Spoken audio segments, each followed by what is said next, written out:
ब्रजभूषण जी उर्फ पंडित जी ने गीता ज्ञान ब्लॉग जब से लिखना शुरू किया, उनके जीवन में बहुत सारे बदलाव आए हैं। हर बदलाव अच्छा हो ये जरूरी नहीं, लेकिन उनके साथ इस मामले में लगभग सारे बदलाव अच्छे ही हुए हैं। वैसे तो उन्हें बचपन से ही गीता में गहरी दिलचस्पी थी, लेकिन जब से ब्लॉग पर लिखना शुरू किया तब से असल जिंदगी में इसके प्रयोग को लेकर उन्हें बहुत कुछ सीखने को मिला है, जो कि आप और हम कुकू एफएम पर यहां सुन रहे हैं। लेकिन जैसे एक सर्जन जब बीमार होता है तब अपना ऑपरेशन खुद नहीं कर पाता, नाई अपने बाल खुद नहीं काट पाता, और इससे भी सटीक एक और कहावत कि घर की मुर्गी दाल बराबर होती है, लगभग यही हाल पंडित जी के घर का है। उनकी पत्नी के अलावा उनके घर में 2 बेटे हैं जो अच्छे खासे पढ़े लिखे, समझदार और अच्छी नौकरियों पर हैं। लेकिन जब बात पिता के अनुभव सुनने और उनकी सलाह मानने पर आती है तब इन्हीं बेटों को अपने पिता की सोच पुराने जमाने की लगने लगती है। एक समय ऐसा आया जब पंडित जी को लगने लगा कि उनके बच्चों को न सिर्फ गीता के ज्ञान जानने बल्कि अपनी जिंदगी में उतारने की भी सख्त जरूरत है। बात साल 2020 की है, वही साल जब कोरोना महामारी ने पूरी दुनिया को अपने घातक पंजों में जकड़ लिया। पूरी दुनिया इसके डंक से कराह रही थी, क्या अमीर क्या गरीब, हर देश हर व्यक्ति इसके खौफ तले जी रहा था। ऐसा भयानक मंजर शायद हर किसी ने पहली बार देखा था। जो बीमार थे उन्हें बीमारी ने तबाह किया, जो बीमारी से बच भी गए उनके रोजगार खतरे में आ गए। लोगों को घरों में सिमट कर काम करना पड़ा और लगभग हर इंसान का मानसिक स्वास्थ्य किसी न किसी हद तक प्रभावित हुआ।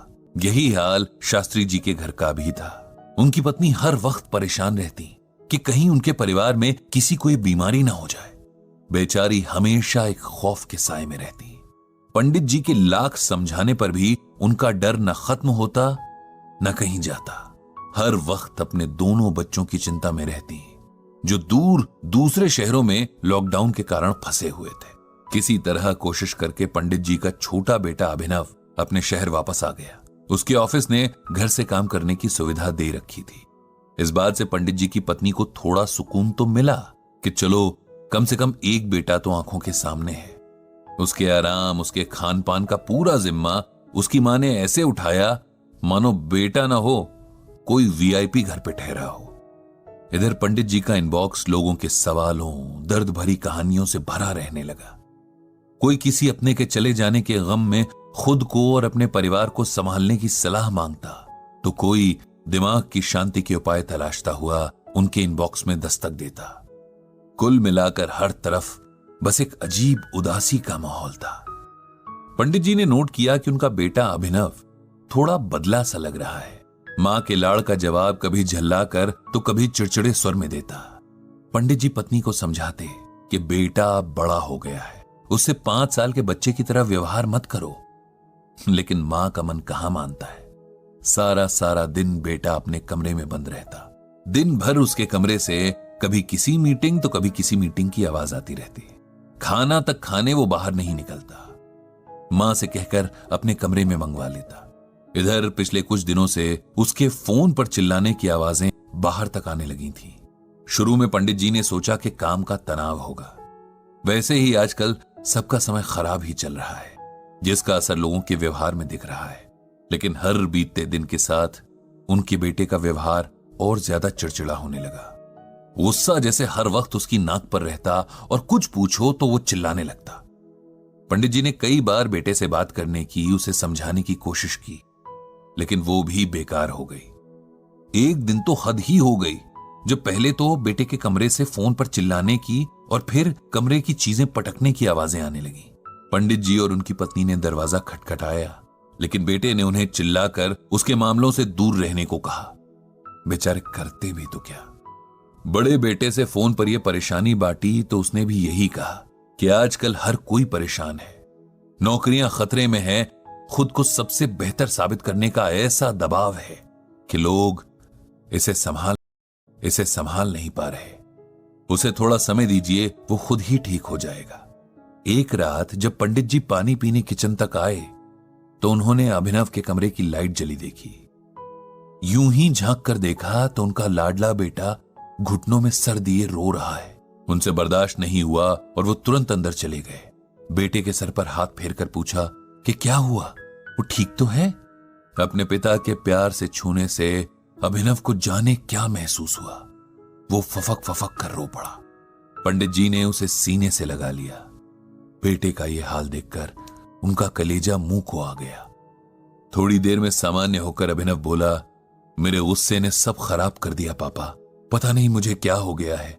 जब भी मेरे नीचे काम करने वालों से छोटी सी गलती हो जाती है, मुझसे बर्दाश्त नहीं होता।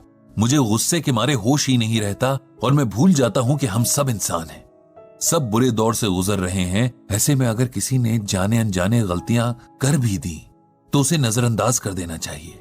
आप ही बताओ पापा, मैं क्या करूं? पंडित जी ने बड़े प्यार से अपने बेटे के सर पर हाथ फेरते हुए कहा, अगर तुम सुनना और मानना चाहो तो मैं तुम्हें वो बताता हूं जो भगवान श्री कृष्ण ने अर्जुन से कहा था, और जिसे मानने भर से तुम्हारी ये समस्या अपने आप दूर हो जाएगी। तो सुनोगे? जी पापा, आप बताओ। मैं पूरी कोशिश करूंगा कि आपकी हर बात को समझूं और उसे अमल में लाऊं, अभिनव ने कहा। तब पंडित जी ने श्रीमद् भागवत गीता का ये श्लोक अभिनव को सुनाया। क्रोधात् भवति सम्मोहः, सम्मोहात् स्मृति विभ्रमः, स्मृति भ्रंशात् बुद्धिनाशो, बुद्धिनाशात् प्रणश्यति। ये गीता के दूसरे अध्याय का 63वां श्लोक है, जिसका अर्थ है क्रोध से मनुष्य की मति यानी बुद्धि मारी जाती है। मतलब वो मूढ़ हो जाती है, धीमी हो जाती है। इससे याददाश्त नष्ट हो जाती है। याददाश्त नष्ट हो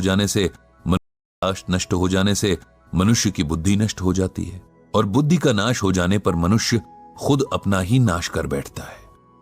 इस श्लोक में भगवान श्री कृष्ण अर्जुन को यह समझा रहे हैं कि कोई भी युद्ध सिर्फ ताकत से नहीं जीता जा सकता। आपको अपनी इंद्रियों को भी अपने नियंत्रण में रखना सीखना होगा, वरना आपको हराने के लिए बाहरी दुश्मनों की कोई जरूरत नहीं पड़ेगी। आप खुद के ही दुश्मन बन जाएंगे। क्रोध यानी गुस्सा इंसान का ऐसा ही एक दुश्मन है, क्योंकि गुस्सा आते ही हम सबसे पहले अच्छे बुरे का विवेक खो देते हैं। सामने कौन है उसके सम्मान की परवाह किए बिना बातें बोलने लग जाते हैं, या कोई ऐसा कदम उठा लेते हैं जिससे हमें पछतावे के सिवाय कुछ और नहीं मिलता। क्रोध बड़े से बड़े वीरों के बल को भी एक पल में समाप्त कर देता है, बड़े बड़े ज्ञानियों के ज्ञान को खत्म कर देता है, और जीवन भर के कमाए पुण्य और सम्मान को एक पल में चकनाचूर कर देता है। इसीलिए सबसे पहले अपने क्रोध को जीतना सीखो, तभी जिंदगी की बाकी लड़ाइयां जीत पाओगे। लेकिन मैं ये कैसे करूं पापा? अभिनव ने उदास आवाज में पूछा।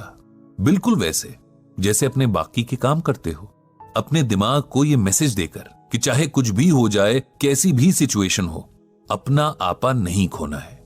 दूसरों की जगह खुद को रखकर देखने की आदत बनानी है, और अगर किसी से कुछ ऐसा हो भी जाए जो गलत हो, हमारा नुकसान हुआ हो, तब भी पूरी कोशिश करनी है कि गुस्से के बजाय शांति और धैर्य से अगले को इसका एहसास कराया जाए। पिता की प्यार भरी छुअन और गीता ज्ञान की ठंडी फुहार से अभिनव का मन एकदम शांत हो गया था।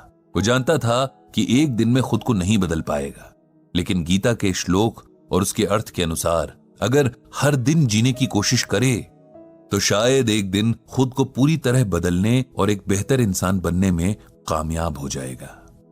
बदले नजरिए की पहली शुरुआत में अभिनव ने अपनी मां से माफी मांगी, जिसका दिल उसने जाने कितनी बार दुखाया था, और मां से अपने मन को पूरी तरह कंट्रोल करने का प्रॉमिस किया ताकि वो किसी और का दिल ना दुखाए। पंडित जी ने एक बार फिर भगवान श्री कृष्ण और श्रीमद् भागवत गीता को मन ही मन प्रणाम किया, और हर बार उन्हें सही राह दिखाने का आभार जताया।